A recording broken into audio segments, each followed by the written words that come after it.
കാപ്പിൽ നെല്ലേറ്റിൽ കടത്ത അരക്ഷിതാവസ്ഥയിൽ യാതൊരു സുരക്ഷിതത്വവും ഇല്ലാതെയാണ് കടത്തിന്റെ പ്രവർത്തനം. കാപ്പിൽ നെല്ലേറ്റിൽ കടത്ത് അരക്ഷിതാവസ്ഥയിൽ തുടരുന്നതാണ് ആശങ്കയ്ക്ക് ഇട നൽകുന്നത്. ഈ കടത്തിനെ ആശ്രയിക്കുന്നത് ഒട്ടനവധി പേരാണ്. യാതൊരു സുരക്ഷാ ക്രമീകരണങ്ങളുമില്ലാതെയാണ് യാത്ര. 800 മീറ്റർ ദൂരപരിധിയും 30 അടി താഴ്ചയുമുള്ള കാപ്പിൽ നെല്ലേറ്റിൽ കയലിന്റെ അടിവിധാനത്തിൽ ആകമാനം ആഴക്കുഴികൾ രൂപപ്പെട്ടിരിക്കുന്നു. ഈ കുഴികൾക്ക് അടിവിധാനത്തിൽ നിന്നും 40 അടിയിലധികം താഴ്ച വരും. അനധികൃത മണൽവാരൽ മൂലം രൂപം കൊണ്ട ഈ കുഴികൾക്ക് നാട്ടുകാർ പറയുന്നത് പാതാള പരപ്പെന്നാണ്. കാറ്റിന്റെ ഗതിക്കനുസരിച്ച് ഈ കിടങ്ങുകൾ കേന്ദ്രീകരിച്ച് ചുഴികൾ രൂപപ്പെടുന്നതും അപകടം ക്ഷണിച്ചു വരുത്തുന്നു. കാപ്പിൽ പടിഞ്ഞാറേ പൊഴിമുഖത്തു നിന്നുള്ള അടിയൊഴുക്ക് കായലിൽ വിലങ്ങനെ രൂപപ്പെടുന്നതും കടത്തുവള്ളങ്ങൾക്ക് ഭീഷണിയാകുന്നു. താരതമ്യേന സങ്കീർണമാകുന്ന കാലാവസ്ഥയും ഭൂപ്രകൃതിയുമാണ് ഇവിടെയുള്ളത്. രാവിലെ 6 മുതൽ വൈകിട്ട് 6 വരെ അരമണിക്കൂർ ഇടവിട്ട് 2 കടത്തുവള്ളങ്ങളും 6-ന് ശേഷം രാത്രി 10 മണി വരെ പാർട്ട് ടൈം ജീവനക്കാരുടെ മേൽനോട്ടത്തിൽ ഒരു കടത്തുവള്ളവുമാണ് ഇവിടെ സർവീസ് നടത്തുന്നത്. കടത്ത് ജീവനക്കാർക്ക് ഇൻഷുറൻസ് പരിരക്ഷ അടക്കമുള്ള യാതൊരു ആനുകൂല്യങ്ങളുമില്ല. ഇവർ ദിവസവും 14 മണിക്കൂറോളം പണിയെടുക്കുന്നവരാണ്. വൃശ്ചികമാസത്തിൽ ഭയങ്കര കാറ്റാണ്. ഭയങ്കര കാറ്റെന്ന് വെച്ചാൽ കടലിനെ കണക്കാണ് ഇവിടെ തീരെ. ഇവിടെ എല്ലാ യാത്രക്കാർക്കും അറിയാം. അതൊക്കെ എന്ന് വെച്ചാൽ വള്ളം വിട്ടുപോകാൻ ഭയങ്കരമായ പാടാണ്.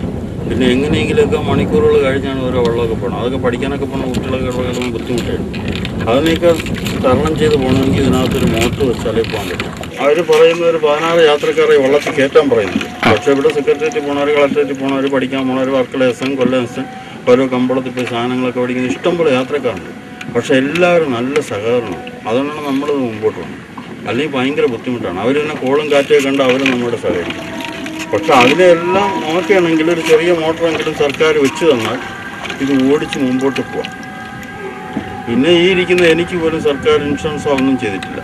ഒരു സേഫ്റ്റി ജാക്കറ്റ് പോലും ഇതിനകത്തില്ല.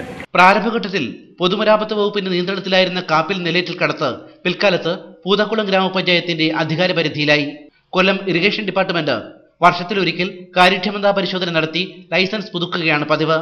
കാലവർഷത്തിന് മുന്നോടിയായി ഗ്രാമപഞ്ചായത്ത് ഇടപെട്ട് സുരക്ഷാ ക്രമീകരണങ്ങൾ ഉറപ്പുവരുത്തി ദേശവാസികളുടെ സഞ്ചാരം സുഗമമാക്കണമെന്ന ആവശ്യം ശക്തമാണ്.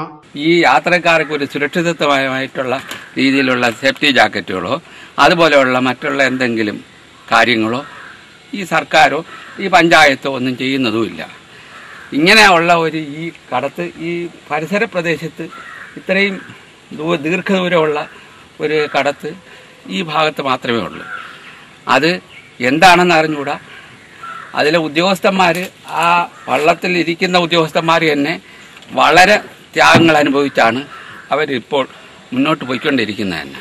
കാരണം എന്ന് വെച്ചാൽ ചെറിയ ഒരു മഴയോ കാറ്റോ വന്നാൽ തന്നെ അവരുടെയും ഈ യാത്ര ചെയ്യുന്നവരുടെയും വളരെ അപകടകരമായ ഒരു രീതിയിലാണ് ഇന്ന് ഇവിടെ ഈ കടത്ത് നടത്തിക്കൊണ്ടിരിക്കുന്നത്. കായൽ, കടൽ തുടങ്ങി ജലസമൃദ്ധമായ കാപ്പിൽ തീരം ഒരു കാലത്ത് ജലഗതാഗതത്തിന് പേരുകേട്ട ഇടമായിരുന്നു. ചെക്കാലയിൽ ചാരിക്കവിളാകം, കാപ്പിൽ തെക്കുംഭാഗം, കാപ്പിൽ കളിവിളാകം തുടങ്ങിയ കടത്തുകൾ പാലങ്ങളും പാതകളും വന്നപ്പോൾ കാലഹരണപ്പെട്ടുപോയി.